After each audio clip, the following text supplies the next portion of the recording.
Торжественная церемония чествования спортсменов и тренеров состоялась сегодня в Осетинском театре. Отличившихся по итогам 2018 года наградил глава Северной Осетии Вячеслав Битаров, а также представители различных министерств и ведомств. Отметим, что это уже 15-я по счету ежегодная церемония вручения. Кто был удостоен почетных званий, грамот и премий, на этот раз материал нашего корреспондента Берты Биджеловой.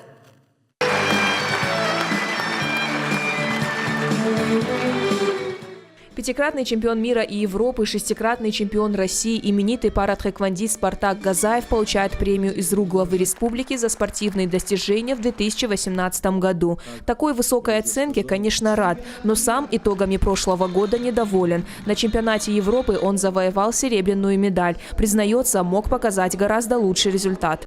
Прошлым годом нет, конечно, потому что я второе место на чемпионате Европы занял. Будем стараться дальше, да, чтобы все это еще лучше сделать, продвинуться, и чемпионаты мира, и чемпионаты Европы.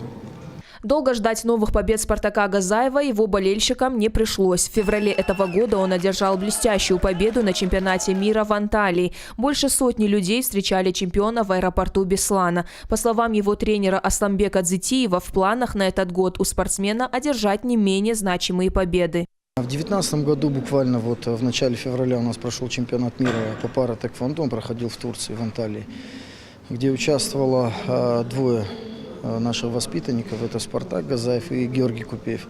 К сожалению, Георгию не удалось занять призовое место, Спартак подтвердил звание чемпиона мира. Если говорить о целях на этот год, то нам еще предстоит чемпионат Европы, который будет в мае месяце, и сейчас мы начинаем подготовку усиленную к этому чемпионату. Сегодня благодарственные письма и почетные грамоты за плодотворную деятельность в области спорта получили десятки людей. Это ежегодная церемония чествования тренеров и спортсменов. Торжественное мероприятие прошло в Осетинском театре. Звание заслуженного работника физической культуры и спорта получили 7 человек. Глава республики обратился со словами благодарности к спортсменам и тренерам. 2018 год был насыщен запоминающимися событиями и яркими победами. Благодарю каждого, кто выбирает сложный путь профессионального спорта. Мы гордимся достижениями всех наших спортсменов. Их победы являются достоянием всей страны. 2018 год в области спорта был действительно урожайным для Северной Осетии. Всего в республике провели 250 мероприятий. Наши спортсмены завоевали 297 золотых, 375 серебряных и 378 бронзовых медалей на чемпионатах России, Европы и мира.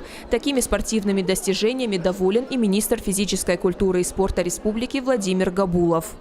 Мы всегда радуемся результатам, победам наших спортсменов. И безусловно, в 2018 году они были отличными.